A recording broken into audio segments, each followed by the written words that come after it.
The atmosphere shifted when Noah, after a moment of deep reflection, looked up with a flash of resolve in her eyes. "Since that's the case, I suggest you two live together," she began, her voice small but certain. The proposal struck Leon and Rossweisse like a physical blow. They froze in utter disbelief, unable to do anything but stare at their daughter. The words seemed to echo between them in the sudden silence. "Living together?" they repeated in a stunned, synchronized whisper, the weight of the idea hanging heavily in the air. "You two should live together," Noah repeated, her blue eyes wide and earnest, as if she had solved a great puzzle. This suggestion came immediately after a tense realization. It had been less than 24 hours since Rossweisse had established a strict house rule, forbidding Leon from entering her room after 7 p.m. Despite the lingering shock of Noah's words, the family eventually decided to sit down at the dining table and begin their meal.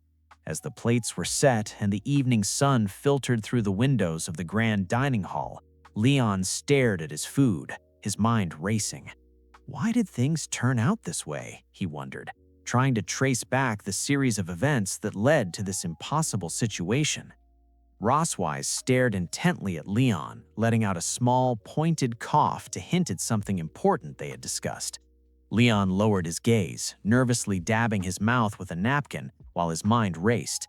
Tonight, he planned to tell his daughters that Rossweisse was pregnant.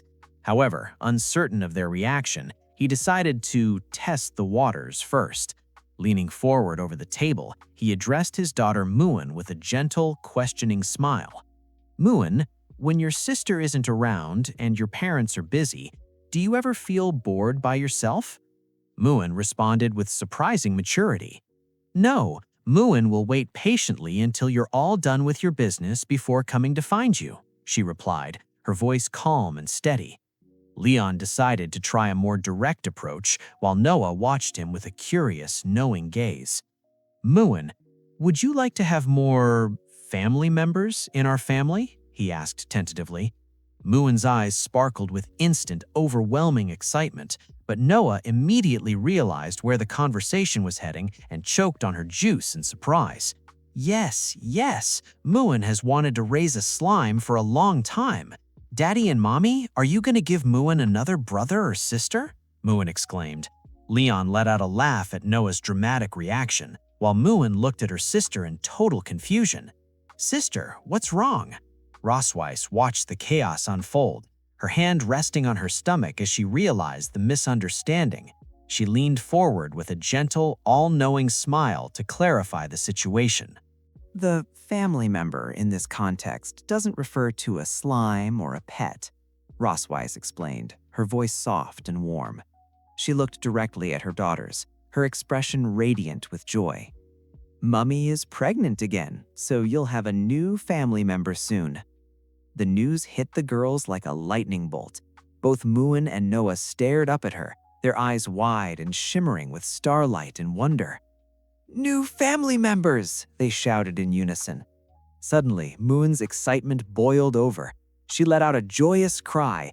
"That's great! Muin has a new family!" and lunged forward, wrapping her arms around her mother's waist. Rossweisse looked down at the child embracing her with a tender smile, though she gave a soft warning. "The baby is still very small, so please don't press too hard on Mummy's tummy." Leon watched the scene with a sigh of relief, a light smile appearing on his face. Fortunately, they reacted well. All my previous worries were for nothing, he thought to himself. Beside him, his daughters were already in the middle of a heated discussion about who they wanted to see. Muin looked up at her mother with wide, hopeful eyes. Mummy, Muin wants a big sister. Is that okay?"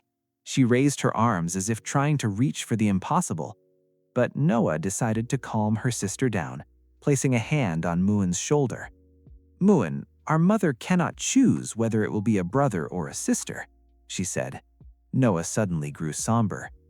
"Since that's impossible," she murmured, her thoughts already drifting elsewhere. Then Muin wants a little sister, so Mummy should try her best to give Muin a little sister," Muin declared, accepting the compromise with newfound zeal. Rossweisse chuckled warmly, her eyes closed, as she patted her daughter's dark hair. Mummy will do her best. After this moment of tenderness, Noah asked her mother, "Besides us, do Anna and the others know about this?" Rossweisse's expression became more serious. "To avoid disrupting our daily work, I haven't told the maid troupe yet. I'll announce it in a few months," she replied. The conversation seemed settled, but in Noah's mind, that bold suggestion was already taking shape. Muen looks up with wide, curious eyes, raising her small hands in a questioning gesture as she asks her sister what she means. Noah leans in close, explaining that living together is what people who love each other do once their relationship has reached a certain milestone. She crosses her arms with an air of precocious wisdom, pointing out that since their mother is pregnant, she needs someone by her side. Since Muen is too young and she herself is away at the academy, their father is the only logical choice. Muen's expression shifts to one of sudden realization, her mouth forming a perfect O of understanding. Beside them, Rossweisse and Leon stand caught off guard by the blunt proposal of sharing a room, their faces etched with matching expressions of stunned silence. Rossweisse recoils instantly, her hands raised as she explains that this is unnecessary, since she has been pregnant for less than 2 months and the pregnancy will have no effect on her yet. Leon is equally flustered, sweat beading on his forehead as he tries to support her objection, pointing out that his snoring might disturb her much-needed rest. However, Noah remains unmoved. She reminds them that pregnancy is a serious matter where no mistakes can be tolerated. Seeing their hesitation, she takes command of the situation to propose a democratic solution. She calls for a family vote, asking everyone to raise their hands if they agree that their mother and father should move in together to sleep in the same room. Muen doesn't hesitate for a second, thrusting her hand high into the air with a joyful shout of agreement. Noah is also for their living together, matching her sister's enthusiasm. Leon stands with his arms crossed, a calculated smirk playing on his lips as he schemes. He figures that since Rossweisse will surely object, he can safely vote against it to shift the responsibility away from himself. But the plan hits an immediate snag. Rossweisse stands with one hand tentatively raised, declaring that she is actually in favor of them living together. Leon's jaw drops at Rossweisse's answer, his eyes bulging as he stares at her, wondering why on earth the Dragon Queen would give up so easily and what she could possibly be plotting. Realizing his tactical error, Leon quickly changes his tune to save face. He announces with a forced grin that with 2 votes in favor and 1 abstention, the outcome is set regardless of his choice, so they might as well live together. Moon erupts in a cheer, throwing her arms up and celebrating that Mommy and Daddy are going to be together. Noah watches the scene with a smug, satisfied smile. Her plan has worked perfectly. Noah looks at her mother with a tender expression, thinking to herself that this way her mother won't have to be sad or upset all by herself. Without losing a moment, she turns to Moon and declares that they shouldn't delay. They need to help their father move his things into the room tonight. Moon happily chirps her agreement, and the 2 sisters go scurrying off hand in hand. Leon watches them go, sweat rolling down his face from the sheer enthusiasm of his daughters when they work together. Left alone with Rossweisse, Leon's face changes. He thinks to himself that this arrangement is actually perfect. Sleeping in the same room as the Dragon Queen will allow him to advance his secret plan for a second child without the risk of getting caught sneaking in.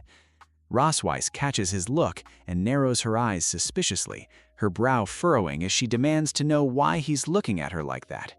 She insists that she only agreed because she didn't want to disappoint her daughter, but Leon's sudden change in demeanor clearly puts her on edge. Leon blinks, putting on an act of innocent confusion as he asks what could possibly be wrong. Rossweisse leans in very close to Leon, noting that he looks suspiciously happy. She asks if he actually likes the idea of sleeping in the same room as her. Leon's composure immediately breaks. His face turns red with embarrassment, and he stammeringly shouts back, asking who could possibly like such a thing. He tries to regain his dignity, calling her an overly confident dragon, and insisting that he too is only doing this for the sake of their daughter. As they walk away together toward the interior of the house, Rossweisse lets out a dismissive bah, telling him that nobody believes his lies and that he should learn to speak properly.